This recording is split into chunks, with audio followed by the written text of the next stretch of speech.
There are criticisms of every single policy, but I think by and large, when you talk about the estate tax within the context of these other taxes, that these are rights of individual citizens in order to benefit for things that we've worked for our entire lives. And when you find that people have to cough up or give back to the government by these just oppressive and uncontrollable taxes, more than what we've put in, it's like Social Security. Do you really think you'll ever get back what you put into Social Security? And yet I don't have any objection to paying Social Security tax.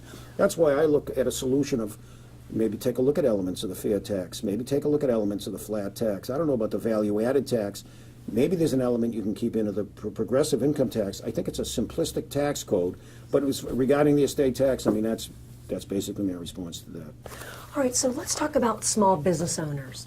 I own a business. I employ 200 people, and I think it's a wonderful country we live in that someone who takes a risk, has that entrepreneurial spirit, goes out there, works hard, and is successful. Why do you think, Stu, that the IRS is going after that small business owner, looking at them to pay more in payroll taxes, looking at them to have a bigger responsibility on the health care policies? Why is it that we're picking on the group of people who employ 60% of this country? Can I answer that question? Can you answer that if I say something to you? Why do cats lick their paws? Because they can? Yeah. Yeah, because they can. And when the power is put into the hands of the corrupt, or our laws are changed to take what in the past has been unacceptable, corrupt, unethical behavior, when it becomes legal and the jurisdiction is there.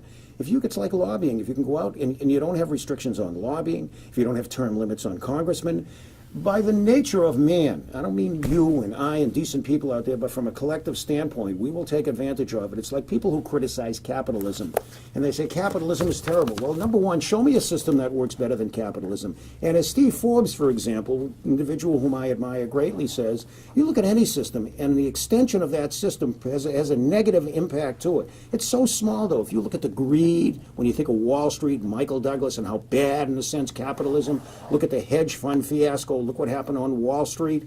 All of that will happen as a result of any other system, but let's take a look at the other aspect of it, in the growth and the opportunities it creates. Where would we be if we stymied our capitalistic system in terms of growth in technology, production, services? Where would we be today? I mean, isn't it great, Ronnie? We can sit here on a cell phone, we can text message, we can go home and have a system of communication in our very homes or our office, or luxury on a vacation that we never even before dreamed of. These are the benefits of capitalism. These are the benefits without restrictions being put on people. It will now come down to a choice that small businesses will have to make.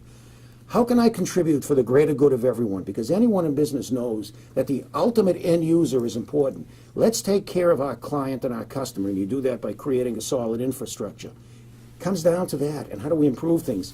Or it comes down to, how do I survive? And when the government comes in and puts the clamps on you and is going to threaten you with penalties and fines and even imprisonment, I mean, United States of America, $250,000 fines, imprisonment if you don't. When you're affected that way, you're going to react. And when you react negatively, you're reacting again on a basis of self-preservation. I just have to survive. You know, it's like people, unfortunately, who take jobs. How many people, Ronnie, do you hear about who take jobs instead of saying, well, I can make so much on income, it's great an opportunity, saying, I just have the insurance. I don't want to lose the insurance to cover my family. I have to take this insurance. And of course, that is such a sad issue, Stu. It's terrible. It's terrible because you and I, as business owners, as people who are productive and contributing to society, boy, we want our employees to actually be happy. And as you point out, the client, we actually want to do something great for the client. Let's talk a little bit about our politicians for a moment, Stu. How long do I have? Yeah, no, go ahead. Without going into specific detail, why do you believe, Stu, when our politicians were confronted with their tax liabilities, they did not have to pay any penalties? They did not have to pay any interest. And yet the average taxpayer who owes the IRS, you and I know, they're assessed penalties, they're assessed interest, and God forbid they've got to go to jail.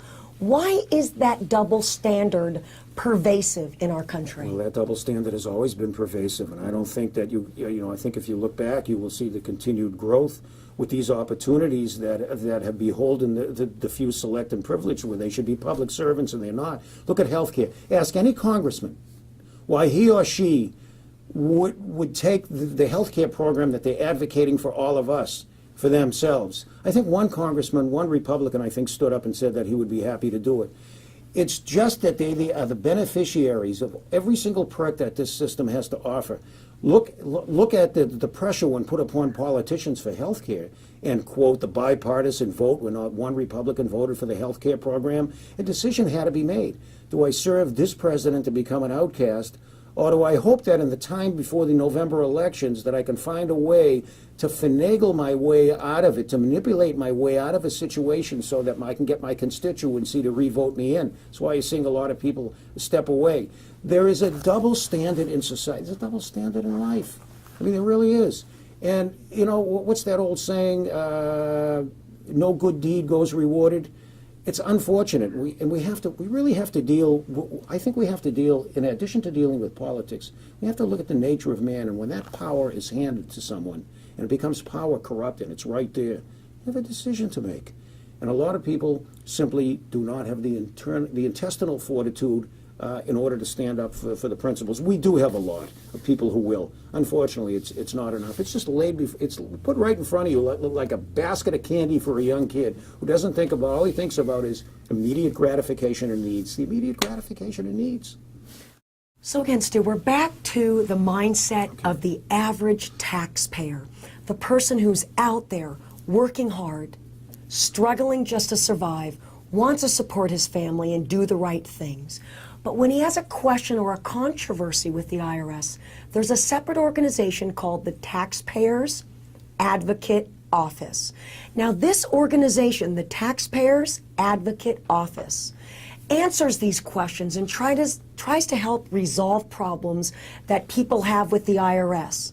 Do you think it's odd, Stu, that the Taxpayers Advocate Office works for the IRS and everybody at the Taxpayer Advocate Office gets paid by the IRS, like the wolves are watching the sheep and these sheep are supposed to help you? What are your thoughts on that? Well, my thoughts are, and as you started to formulate the question, and I wasn't sure where the question was going, and halfway through it I realized that I started to think about all the organizations and all the individuals, and I say this figuratively, we have enough sex scandals out there who are in bed with everyone else.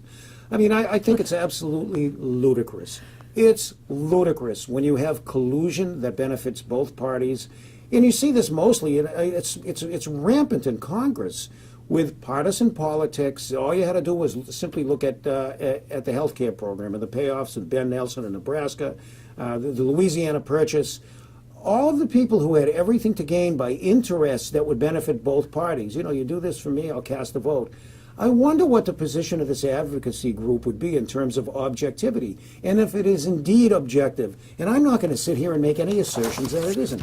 I do not have the information, and I couldn't validate anything that says that it's legitimate or not legitimate, but I wouldn't feel comfortable doing that. It's very much in terms of questions that I might have, let's say for a publicly traded mining company that's drilling for gold or oil or silver or copper.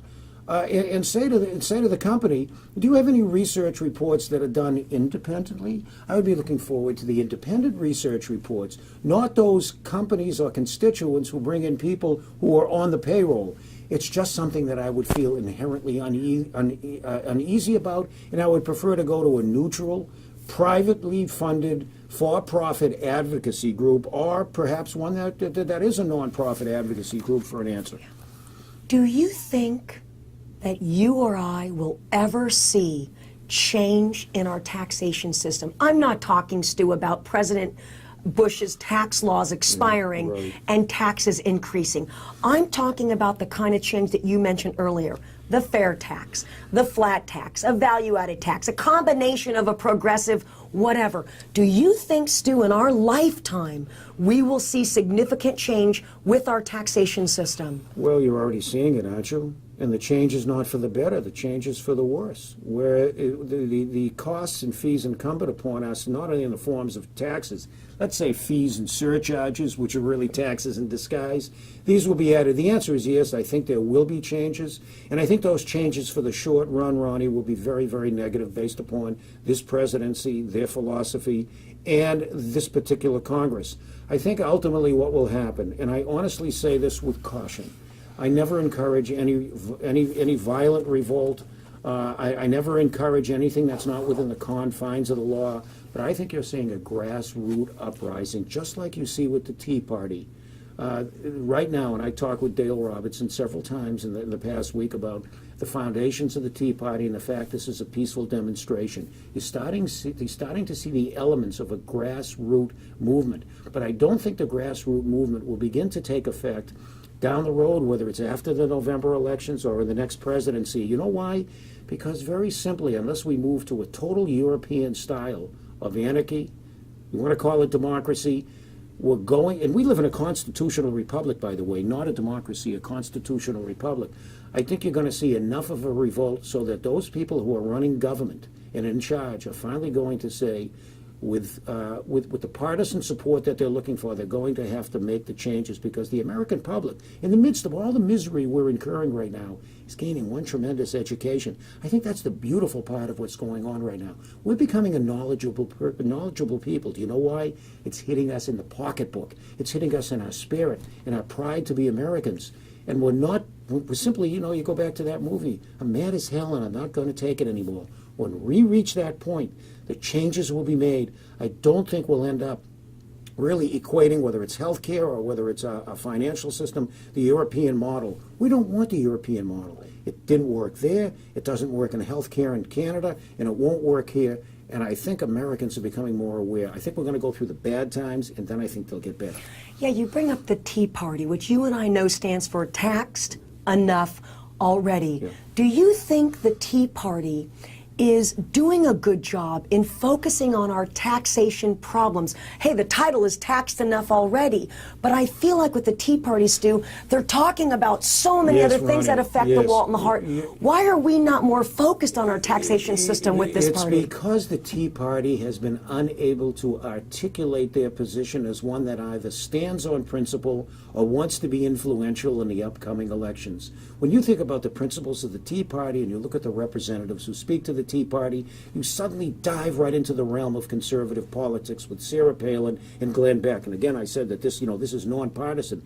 They're also unable to articulate their message, and it's diluted in terms of government infiltration, in terms of taxes, in terms of our foreign policy. And there's not only is there not one collective voice for the Tea Party, there isn't one collective or unified or cohesive ideology. It's been very difficult to define, and you know what happens? The product gets diluted. And I think the issue of taxation has become diluted within the context of the Tea Party because the focus really isn't there. Why do you believe, Stu, we bring up the example of the Tea Party and their movement, and you say, hey, Roni, when your wallet and your heart is affected, you actually do something about it. Stu, why haven't the 150 million Americans who file a tax return, why haven't we spoken up and said, we all feel taxed enough already. We want a change in our taxation system. Again, I go back to, why haven't we stood up and said, enough is enough? I don't understand the 9 million words. I don't understand the 75,000 pages in the code section. Why haven't we done that as a unified country? Because people are inherently slow and cautious in terms of adhering to the emotional aspect and not the rational aspect of resolving issues. And again, for those who are against this particular administration and the ideology that they stand for, I think that was put in the background because the message, and it's the same thing with taxes, the message was shifted to the fact that this was a historic moment in our history with a black president. And I shared in that moment. And I thought it was wonderful that we reached that particular point. But I didn't vote for a black president, a white president, a Hispanic president. I voted for the policies and the ideology. I think what's happened here in terms of people becoming slow to the surface, we saw it in reacting to AIDS. We still see it very slow in reacting to the consequences of our foreign diplomacy. And don't get me started on foreign policy. But I think what you're seeing right here is really the beginnings. And when we reach that breaking point, by virtue of the new tax consequences that will be inflicted upon the American people, you're going to see that uprising, and it's going to happen. It's almost like let's wait. And when the point comes for the mass, and you're seeing it, I think the process is beginning. It is beginning because When was the last time you started to hear about all this publicity with the Tea Party, the famous Boston Tea Party? You're seeing it more and more. It's a process, Roni. We just don't go from point A to point B overnight. I think the process has begun, but I think it's going to get better before it gets worse.